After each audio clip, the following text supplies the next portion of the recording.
And oftentimes when we're getting up in the morning, people don't have a ritual of grounding, of relaxing. You get up and the alarm goes off and you just off to the races, to the 10,000 item to-do list.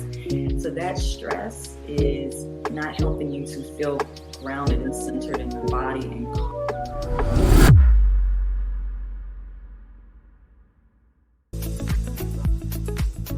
Hi, I'm Lynnis Mullins, and I love to help women to vibe, to be more vibrant, intuitive, beautiful, and empowered in midlife. So come on, let's vibe.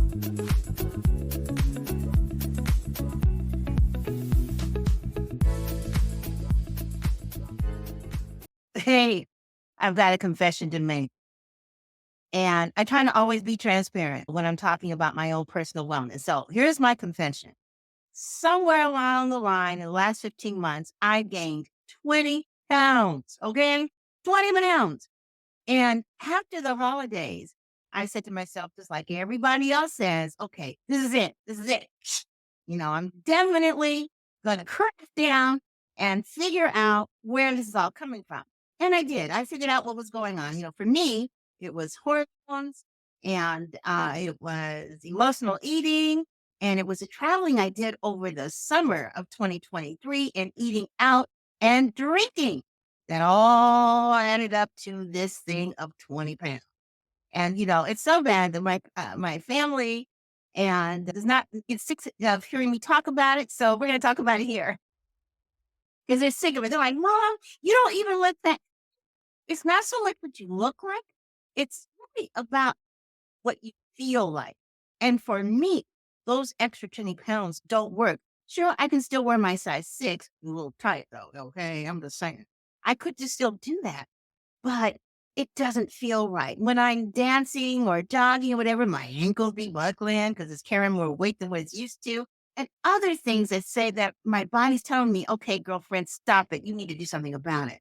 But the question is, let's say we go ahead and we get these plans like I do of how we're going to drop the weight. After all, right? I'm an expert at this because I coach other people, but you know how that goes. Do as I say, not as I do, right? Okay. So that would be me. As I'm coaching other women, I'm watching the scale go up. But I do know what to do. And I have come up with this plan. But the question is, when we come up with these strategies, how can we create strategies that are going to stick? And what kinds of things do we need to be paying attention to? I mean, because dropping weight is all about what you put in your mouth, right? Or is that wrong? Well, I have with me someone who's going to give us these answers and she's going to give me some advice right here live. Okay. I'm going to give me some advice. Dr. Madea Allen. She is awesome and she has been on the show before. In fact, last year when you were on, Dr.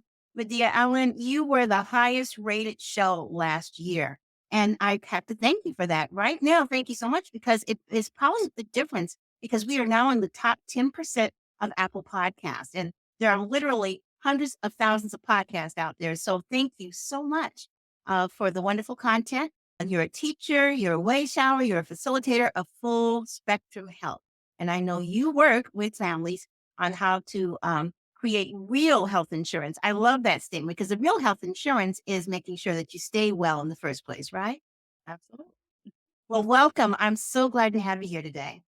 thank you. And thank you so much for having me back. It was really fun. It was fun. It was. So here I am. I am your transparent guinea pig. I have let the whole world know that I've gained these extra 20 pounds. I'm definitely worth the butt. And what I've decided to do, a couple of things I've decided to do. I've definitely started to work on my cortisol levels. No more coffee first thing in the morning. It's usually about 90 minutes to 2 hours after I wake up. Do a lot more grounding. I'm taking an inositol. I am also making sure that my magnesium is where it needs to be because these are all factors that can, deal with hormonal weight gain. But the other part is that I have watched my portions basically. Because my eating habits were already really good, even when I was junking myself. My junking is someone else's healthy eating. I mean, I was already eating healthy, but my portion control was out of control. So, given all of that, and that's my strategy, can we create strategies that will keep us on track? What should those strategies include? Right. That's a great question. So, in creating strategies, you definitely want to get to the root of what has led to your weight loss. Weight loss, such a multidimensional process, and one person's reason for weight loss is not the next person's reason. So, you talked about hormones, you talked about portion control, you talked about traveling. There's so many pieces of the puzzle. So, to apply the correct strategy, you have to first have the correct diagnosis, right? Or how or realization of what the root of your weight gain is. So that's step one. So once you've clarified that, what comes to mind, first of all, is hydration. Oftentimes, and you talked about not having coffee, right? First in the morning. What I love to do so that it ensures a fuller bowel movement, right? Which can help to the body to release weight in the, s- excess material in the gut that's no longer needed there, you want to hydrate. So as soon as you get up, what I recommend is drinking at least 16 ounces of water. A little warm, you can squeeze a little lemon juice in it to make it more alkaline. But having this water is going to hydrate the colon and help increase a chance of that first elimination. And that's a great way to lose weight and to cleanse the colon. Right. And oftentimes when we're getting up in the morning, people don't have a ritual of grounding, of relaxing. You get up and the alarm goes off and you just off to the races, to the 10,000 item to do list. So that stress is not helping you to feel grounded and centered in your body and calm that you can actually produce the elimination that's necessary. So that's where I would start is I that. love the idea of hydration, and I do hydrate, not quite 16 ounces. I'm going to increase that.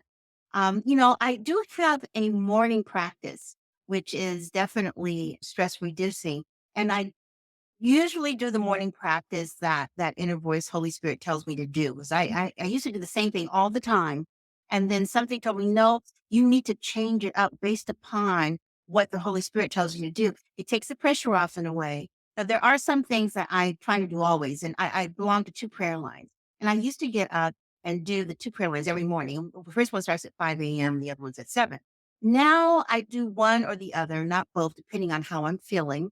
And I always, try to do my grounding, do some movement, drinking the water. I used to do intermittent fasting, and I'm for intermittent fasting, but I stopped that for a while. Because tell us a little bit about intermittent fasting and what breaking metabolism means, and what's your opinion about all? Right. So intermittent fasting means that you're going to abstain from eating for a period of time. So patients coming in saying, took my last meal at 8 and I'm going to eat again until like, I don't know, noon the next day. And there's different, time frames that give that fasting. So what you're doing is slowing your metabolism down because you're not eating as much. When you're eating, it's kickstarts metabolism.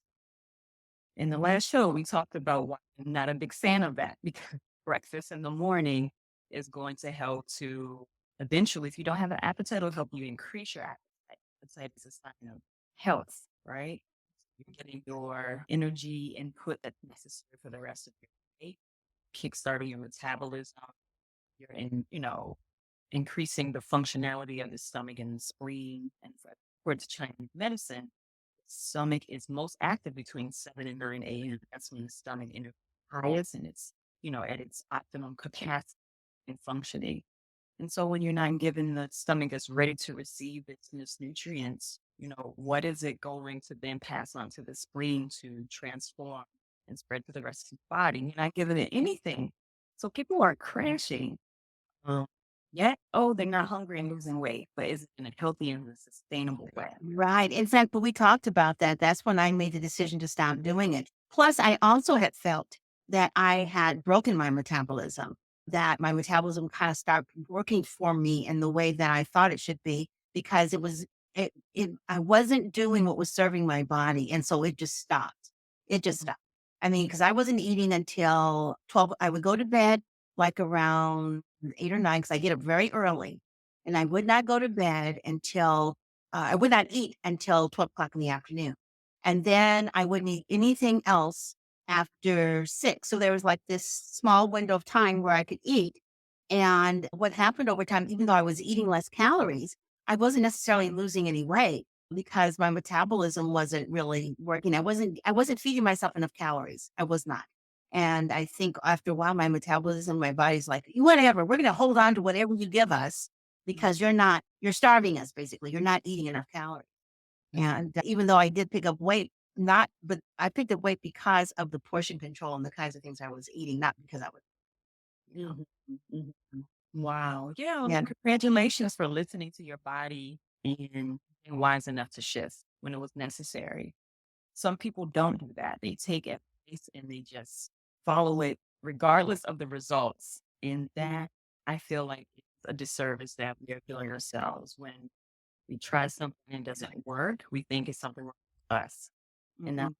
case, you really have to become the expert on yourself, right? And knowing what works and what doesn't. And of course, having the conversation with the practitioner you're working with, maybe the plea tweak. But we are each so unique, so unique. We have to respect our bio individuality.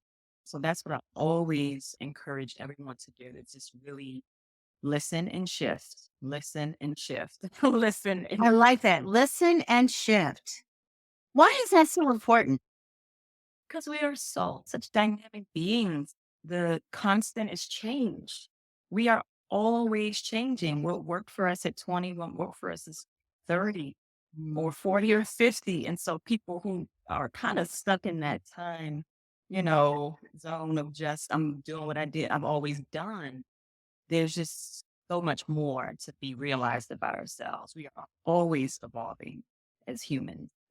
Well, it's so funny when you think about it. It seems like such an obvious things. Okay, listen, and then if you know it's not working, change. But we as humans can be very, very stubborn and be resistant to change, or because it seemed to have worked before, it should work again. Or Sally Mae down the street is doing it, and Bolly Joel up the street is doing it, and they seem to be getting results. So I'm going to continue to keep banging my head against this brick wall. Blood's coming all down. We're still doing it, insisting that it's going to happen. I think we've all been there, but there comes some point in time where you have to make a decision to pivot, but also embrace that piece. I think sometimes with change comes the fear of the change itself. Absolutely. And the fear of the unknown, like what's on the other side is going to give me the result I'm seeking. And that there comes trust, knowing that when, you're receiving the result, you're not getting what you want, trusting, just trusting you will get what you need, just knowing that you're going to just keep trying. You're not going to give up. You're going to seek the right, you know, situation, workout routine, foods, you're going to get it. Just don't. But I had to train myself also just to have faith and trust because I tell you, we will constantly be truth about life, change. That's Change, right? what It's it's true. it is a part of it. Yeah, one of the things that it comes to women over 40 and this whole anti-aging thing, I could never get quite into that term because that means anti-aging. Your body's changing. You're getting older. Well, that means you're still alive. If you're anti-aging, that means what? You're anti-life. I've never quite understood that because if you're against the aging process, that means you're against living because the reality is the longer you live, you're going to age. And it's a part of the changing process. It's a part of change. But for me, in my experience, I'm living my best life at 66. I really love where I am in my life right now at 66. And one of the first things that I did was the idea of embracing the change that was going in with my body instead of fighting it. Now, there's some things I don't like. And so therefore there's some things you can do to minimize it. But what I hear you saying is that change is a part of life. And I'm saying, well, why not go ahead and embrace it? So when you're working with your patients, what kinds of things do you do to help them embrace change and to keep them motivated to implement the strategies that you recommend? Yeah, I mean, to stay motivated, I like to and kind of incite the idea of curiosity and excitement with the unknown because we all fear the unknown. That's just built in our DNA as humans. So to shift is to be curious about what's behind door A, right? Right. Or B, or what new thing can you learn about yourself when you step into this new set of circumstances? Because the reality is we're just going to keep expanding and growing, learning if we allow ourselves to. So, you know, just calm the seer. It's okay. You're gonna be fine. It's just honestly soothing. Like you can soothe a little child going to kindergarten for the first day. It's gonna be okay. It's gonna be great. So it's basically just encourage, yeah, to be curious. Now, you had mentioned earlier about, or I was looking at your interview preparation form about fitness, and there's a lot of schools of thought about fitness and weight loss. What's your philosophy about that? My philosophy is fun. if Okay. I'm having fun, I don't want to do it. So I'm not a gym person. Had a friend earlier to invite me to the gym. I respectfully bowed out of that invitation because machines make me go to sleep. Like I want to go there. Oh, I oh, just had a visual of you on the elliptical. maybe if there was like a group of 20 people, we're all excited, we have music going and we're doing a particular thing. But I love nature. I love being out in all weather, truly, and just breathing in the fresh air and looking at the trees, and looking at the sky. I love Double Dutch. Double Dutch is so fun. It takes me back to be 10 years old on the block. Scott or Denbro? Double Dutch jump rope. Denbro. Okay. That's what I thought. Okay. Yeah. Yeah. So I love doing that and it takes me back to just that time of life where everything was exciting and new. But I belong to the 40 plus Double Dutch Club. So this is a group. Cool. Oh, we just have the best time. And we put our children aside, our partners to the side, and we come and just encourage each other. It's so much laughter. The oldest member is 81, and always am excited every time I see her jump. I love that. So let's say somebody like me, because I haven't done jump rope in quite some time, but I was a dancer for years and years and years. I started dancing in public on stage when I was 61. And my ankles, I can tell because I haven't been working out, dancing every day like I used to up until that time, are a little bit weaker. What kinds of warm-up exercises do you do for that before you start jumping? I know you just don't go in and start jumping. Do you do a warm-up or? Well, when we go and we warm up, we actually walk around a few times. Hula hoops at every play date. So we always hula hoop. We can do some stretching. Yeah, when I first started jumping again, like regularly, my hands were on fire all the time. So I think I even shins once when I had to really stretch. Yeah, and so, you just want to properly warm up. And there's different ways you can jump double dutch. You can do the bunny hop where you're just literally hopping up and down. And skilled turners know how to turn according to your rate.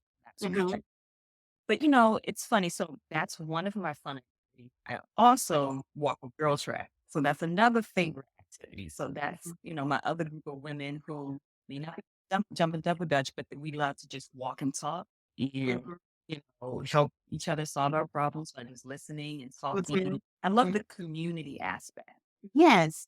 being together and being fit. So, yeah. That's interesting because I think there should be a community aspect to your fitness. I know that most of my girlfriends, what we walk and talk. That's what we do. I get on the phone, they start walking, I'm walking, and it makes the walk go by a lot faster. Because lots of times, because I'm still working and they're not, so a lot of times I'm too busy. I'm working when they call. So that's our time together, and it makes the movement part of my regime so much more fun. But the other thing is, I think when it comes to movement, especially if you're looking at it in terms of getting fit, is, also what's fun, but also what brings you joy. What is it that you used to do that brought you joy when it comes to any kind of movement or fitness activity that you stopped doing? Maybe going back to that. And some people might say, oh, no, I'm too old. I haven't done it for years. You would be surprised, right? How the body has the muscle memory that begins to come back if you've done that kind of thing before. And because you enjoy it, the possibility of you stopping it is a lot less. Because you're right, there's some people who do not enjoy going to the gym, but yet they force themselves to go to the gym. And then 6 months later, you see girlfriend at the grocery store, hey, you're still working on it. No, girl, I stopped that. Because there was no joy in it. Right, right. Joy is always vibration that pulls me forward to joy and fun. I don't care what it is. Even when I'm cooking, I turn on some James Brown and on get to work. I have to have the movement, the music, the light.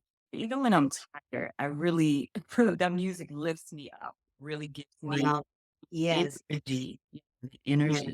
So Well, I believe in that, and I believe in vibration, and my goal is always to vibe at about 152 megahertz, about 152. That's supposedly the joy megahertz. I try. That's my achievement, and when I'm up there, it's so much easier for me to motivate myself to move, motivate myself to eat correctly, and I think that your emotional health has a lot to do with your overall fitness.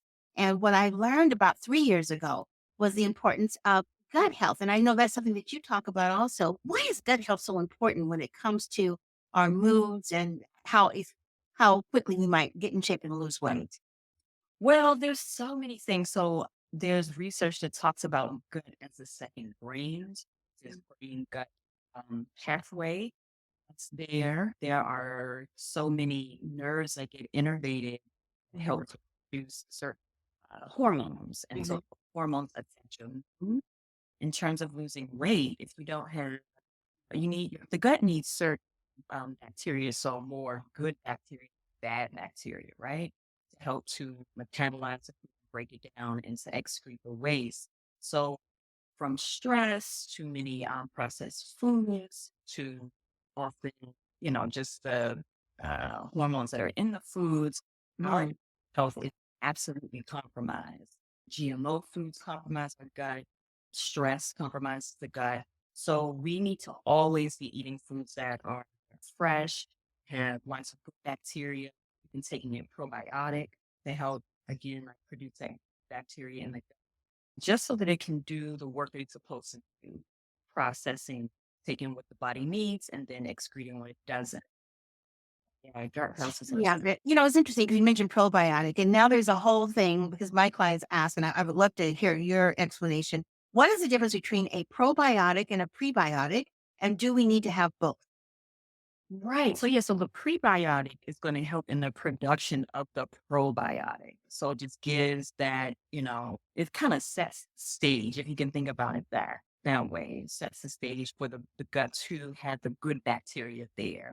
So unfortunately, lots of people are taking antibiotics, which kills all bacteria and the bad. So that prebiotic is important if you've ever taken an antibiotic. Yeah. Yeah, I am so glad to say that I can't. I think it's been about 15 years since I've had an antibiotic. I've been very blessed in that area.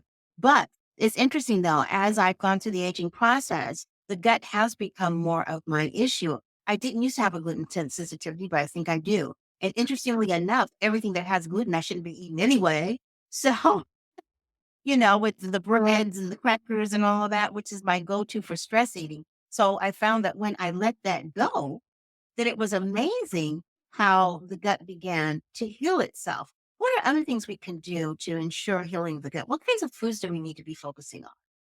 Great. So fermented foods have excellent, like probiotic content. So sauerkrauts, yogurts, even really good bone broths. Bone broth is excellent for the gut because it's a good bone broth is hydrophilic, so it helps to heal and seal the gut and it's going to produce the hydration of the gut.